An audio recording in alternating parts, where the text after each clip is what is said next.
when I was dealing with the uncertainty, life really was, it was like glowing in a sense, because I was so grateful for every day.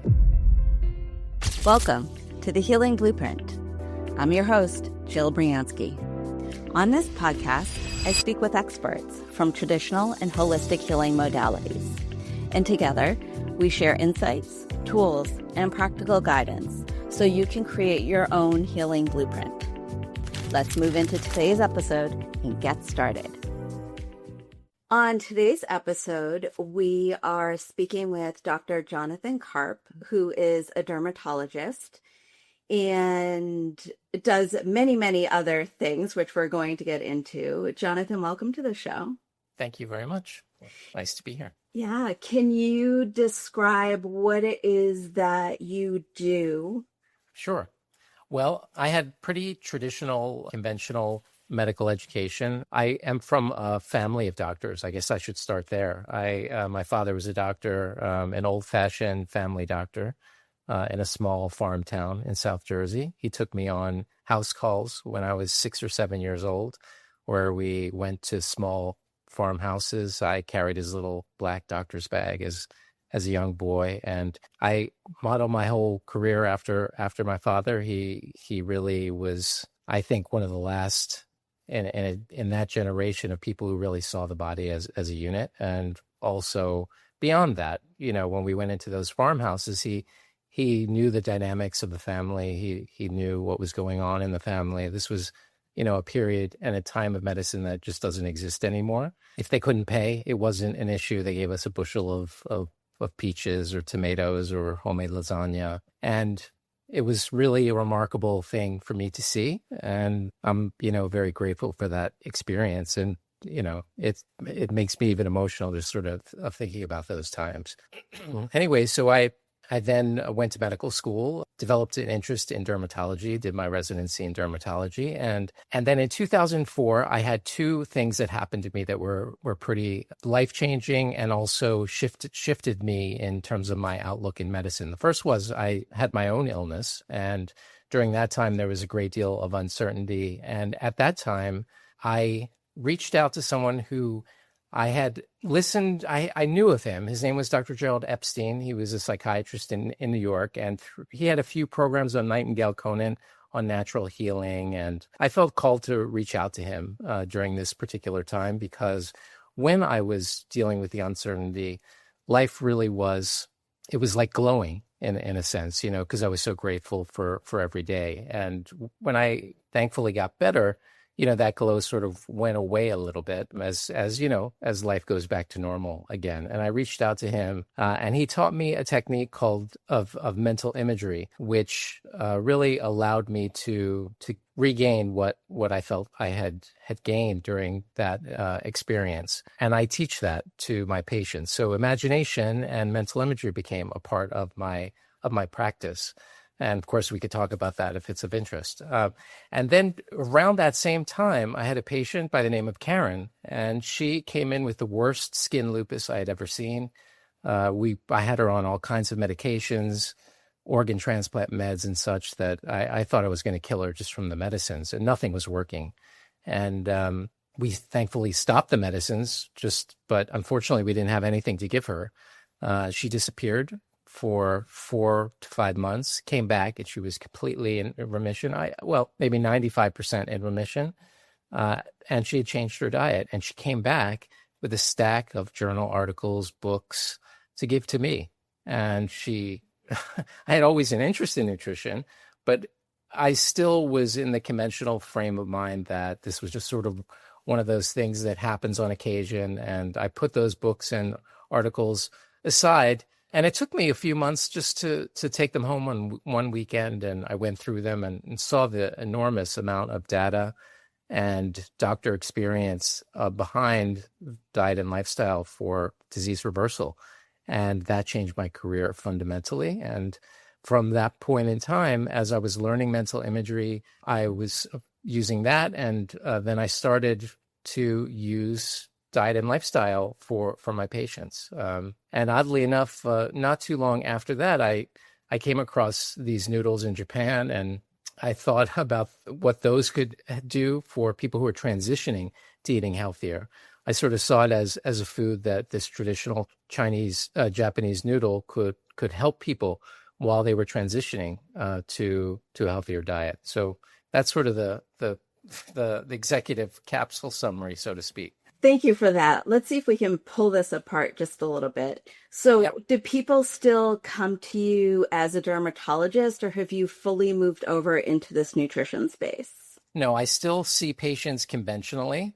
I feel like it's important for me to maintain that connection to conventional medicine. One, because I still see a great deal of value in it, and also because it keeps me up to date on what's happening in my specialty. I offer diet and lifestyle to just about every patient that I see, because pretty much every single condition that you come across has modifiable factors in diet and lifestyle that will improve. I will tell you, I've counted roughly, the number of people that are interested in that, and it's around 1 in 200 who are interested in making a significant diet and lifestyle change. And that's just where the numbers fall. And then in those cases, of course, those become my most interesting from my perspective. They're really, I shouldn't say they're my most interesting, but they certainly are of interest to me. I find empowering people to become their own authority in health to be the most rewarding thing that I can do in my practice. And so those patients are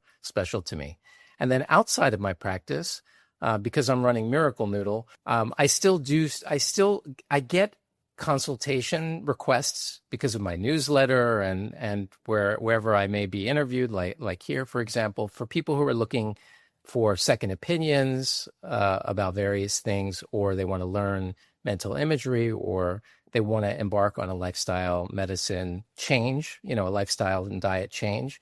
And so I get those on a regular basis. And so I see them, on Zoom during the week. So that's the additional thing and they come to me, like I said, from various places. You know how when you have this sort of outlook or whatever the case may be, it's almost sort of a magical, you get people that find you through the craziest ways. And in fact, last week I was teaching someone mental imagery in the community that I live in. And I remember when he was leaving my apartment, he asked me, well, do you have regular classes? Well, I have a regular class on Wednesdays for my Miracle Noodle audience. But for this, I said, people just find me like when they find me.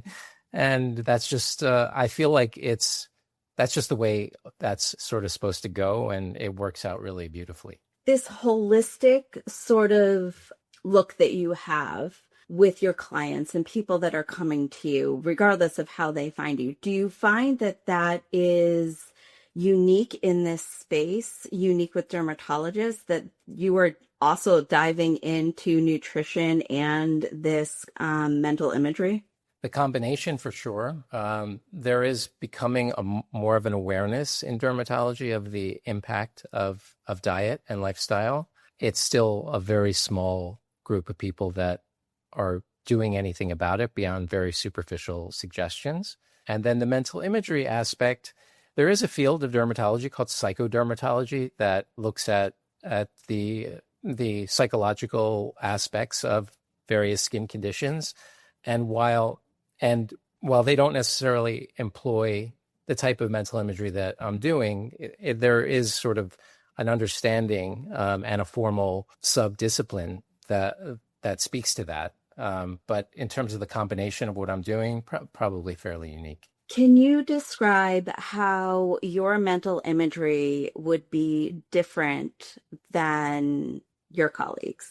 Well, I learned, as I said, from a doctor by the name of Gerald Epstein, and he learned from a woman in Jerusalem it was really based on a very Western spiritual tradition, specifically Jewish tradition of mental imagery that this woman learned from her family. And it involves the patient coming up with their own imagery. So you instruct them to come up with their own image. And in that image, because they're coming up with it, there is an extraordinary amount of power in the sense that it's coming from themselves. I can give you an example. I had a patient with neurodermatitis, which is where people are subconsciously picking their skin. And I asked her there's a certain breathing technique where you breathe out 3 times, they close their eyes. And I asked her to give me an image of what her condition looked like. And the image that came to her mind was barbed wire being wrapped around her body. And that was the image that she came up with. And in that image, she realized that she was, in a sense, imprisoning herself in a sense.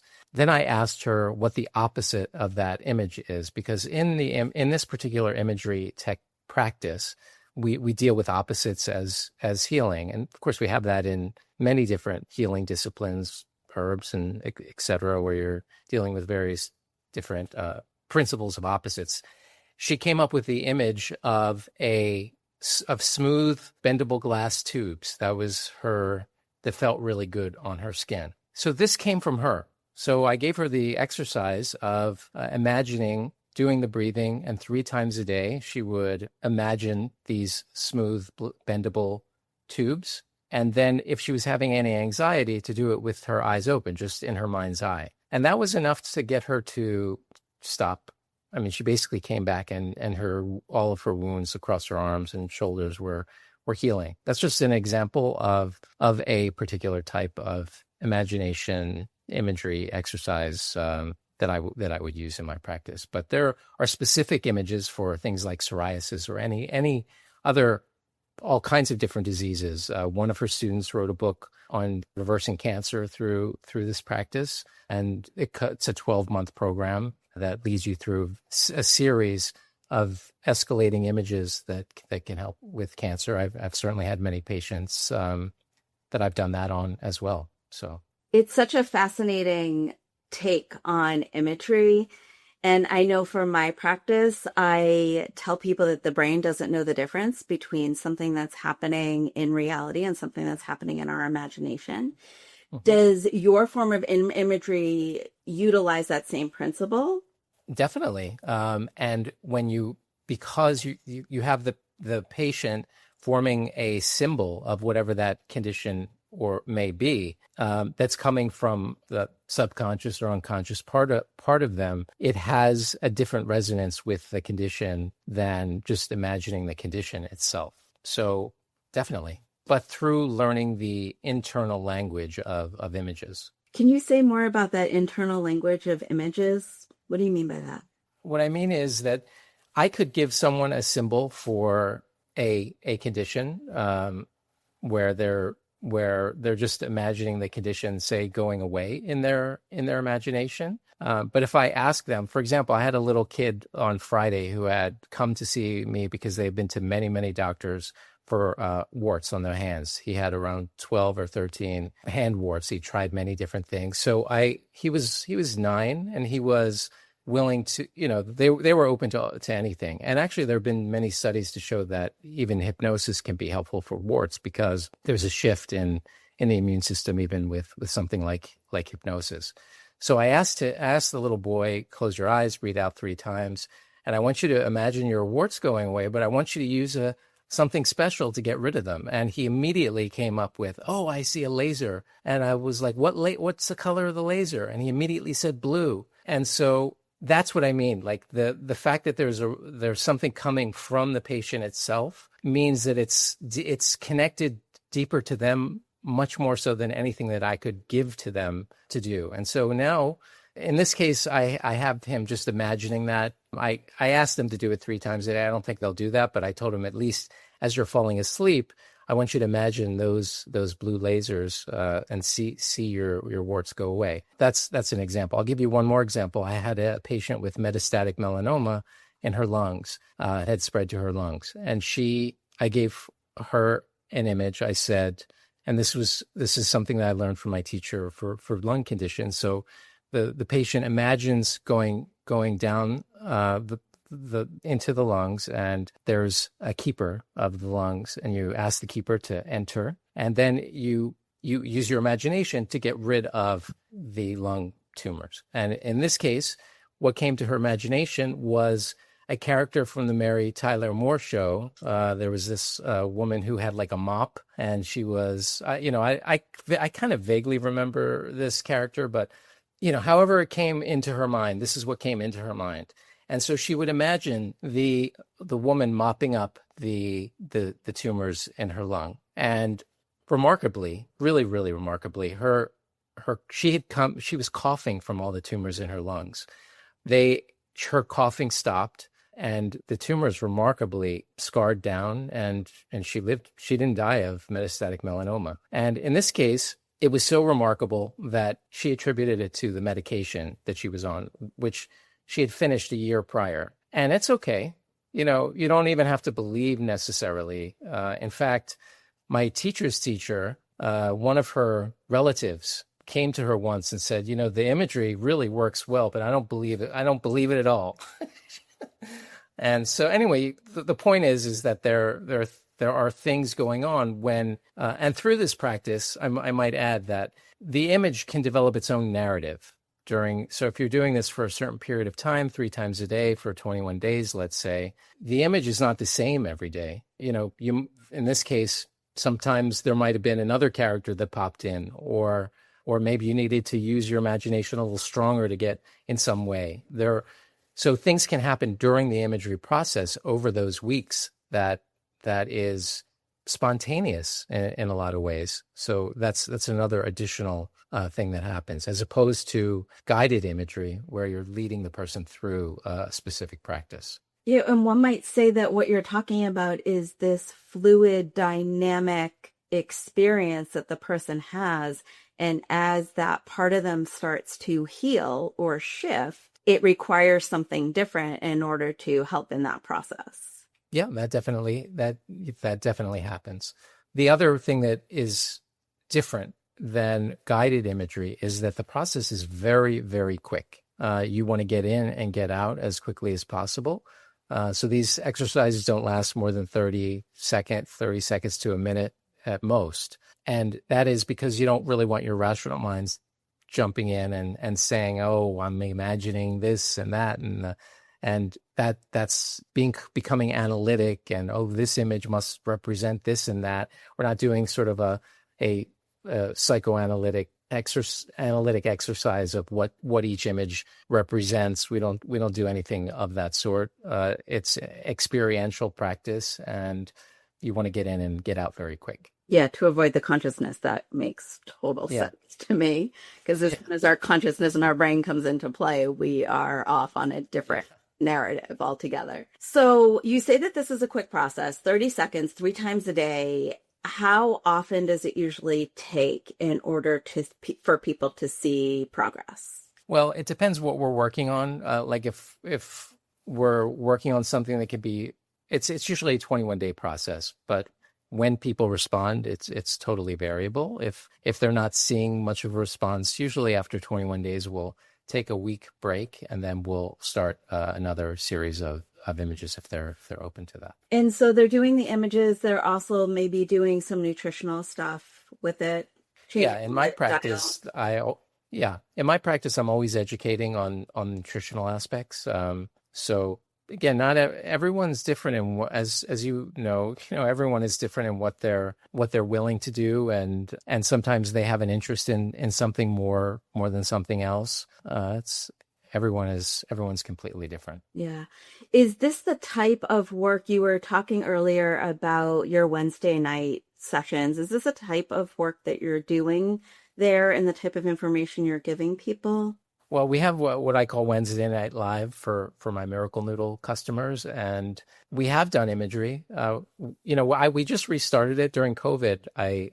We did it for the entire period of COVID, and then around 5 or 6 weeks ago, we restarted the class. And we haven't done any imagery yet, but the group imagery practice is it's very interesting. And the reason it's interesting is because if we all do the same image, we all come up with something different. And sometimes the image that someone else has really resonates. We're all connected in some way. And so sometimes someone will come up with an image and it just resonates with you or resonates with other people in the group. And then they can use that image themselves. So and when you hear sort of how independent and individual everyone's discovery is, it becomes an interesting experiential class, that is very almost revelatory to people who haven't experienced it before. And if you're sharing these experiences with people and they're talking about it during this group, are these groups large or are they fairly small? How do you maintain understanding what other people are imagining with such a group? Yeah. Well, I've only done two of these by like on a Zoom call, which is what we do. So in those particular two times that I did it, I had asked for volunteers before the class, so we had a small group of people who are willing to share. So that's, if I do it again, I'll likely do the same thing. So. And I'm just focusing on this Wednesday Night Live thing for a second. I hope that's okay. What other things do you talk about? So you did a couple of guided imageries. What else would people expect? Well, actually, the last 3 weeks, we did a series on GLP-1 because it's such a hot topic. And I started out talking about what the medicines are, but as a lens for understanding just human metabolism. And then we spoke about the GLP-1 system and its impact on different parts of the body. And then this week, we're going to talk about the medicines in particular and what happens now that they understand how the GLP-1 system works in the body. We're going to talk about what happens when you if someone's on the medication, what happens when you discontinue the medicines, and the lessons that we know from the literature about who's done well, who hasn't done well in terms of regaining weight and other aspects of the GLP-1 medicine. So a lot of education, mm-hmm. some experiential things, and you talked at the beginning a little bit, and we've been threading it a little bit throughout about your miracle noodles. So you're calling this your miracle noodle group? Yeah, I'm calling it Miracle Living because, so for people who don't know what Miracle Noodle is, Miracle Noodle was started actually in 2006. It was based on a very traditional Japanese noodle called the shirataki noodle. And what made that special is that it's 97% water and 3% fiber. So it basically has virtually no carbs and no calories. And I saw that around the same time as I mentioned, all that other stuff was happening. And I thought it was miraculous that you could have a noodle like that. And that's why I called it Miracle Noodle. And so when I came back from Japan, I was visiting a friend in Japan. That's where I saw the product, and I started the business when I came back. And now we have two lines. One is the basic Japanese-based noodle, and then we have another one that's made from egg whites. So it's a high-protein, low-carb noodle. But the company itself is shifting from Miracle Noodle to Miracle Living. And we're doing that because I want to include the larger medical and health aspects of my life into the company, with the goal of, as my teacher used to say, Dr. Epstein in New York, everyone needs to become their own authority in health. It's our birthright. And while that doesn't mean we ignore experts, it does mean that nobody knows our health better than we know our health. No one knows what it's like to be inside of our bodies. And so we need to learn to become our own authority in health. And the mission that's our mission, that we want to be able to create a community of people who are proactive about understanding their health and for themselves and for their families, to regain this God-given right to be your own authority. Yeah, and it's the mental imagery, even one might also say, is miraculous, right? You're allowing people to shift the narrative they've been holding around a condition that they have. So it makes sense that you would take that miraculous information and the miracle noodles and turn it into an entire lifestyle brand. Trying to create exactly like a lifestyle, the aspect of it being as it's part of someone's lifestyle, this sort of idea, one that they can become their own authority. But for sure, if they start to learn about the imagery, you discover things that you wouldn't be able to discover any other way. And what's amazing is it's available to you just with closing your eyes and breathing out 3 times. That was what was kind of revelatory to me when I learned it from Jerry, that it's really available to us. It's like right there. And, while there are deeper spiritual aspects that you can go into with imagery, as you continue to go deeper, and, you can access lots of different levels of consciousness with imagery. But at the same time, it can just be something to use for self-healing and without any, particular deeper sort of spiritual aspects. Would someone be able to do this on their own without someone facilitating, or is there a benefit to having the physical presence of someone kind of guiding and asking the questions? You can learn it on your own. Jerry, as I mentioned, his name is Gerald Epstein. He has a book called Healing Visualizations that's been out for many, many years, that is published by Bantam. And in it has specific exercises for specific medical conditions. That book doesn't go into the deeper spiritual aspects. It's just for self-healing of physical conditions. And it's so easy that anyone can learn it, and so I highly recommend that book. And then several years after that, he wrote a book called Healing into Immortality that discussed what the deeper spiritual aspects are of this work, if one wanted to go deeper. And so you do not need a teacher at all. You can learn it on your own. Great. Any final words, any final inspiration for our listeners today?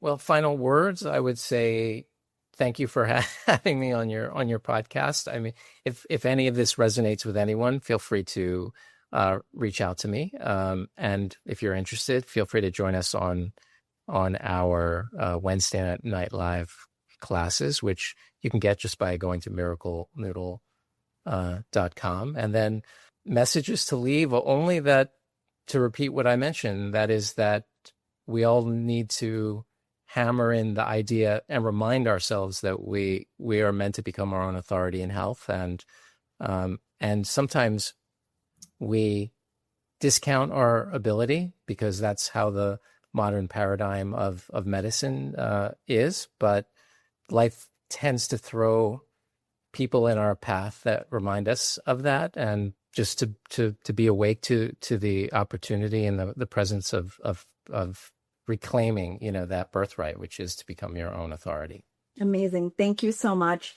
And if someone wanted to get in touch with you, they would go to miraclenoodle.com as well? Yeah. Great. Thank you. This has been very helpful. Thank you for having me. That's a wrap for this episode. Honor what landed, release what didn't. And we'll see you next time on The Healing Blueprint.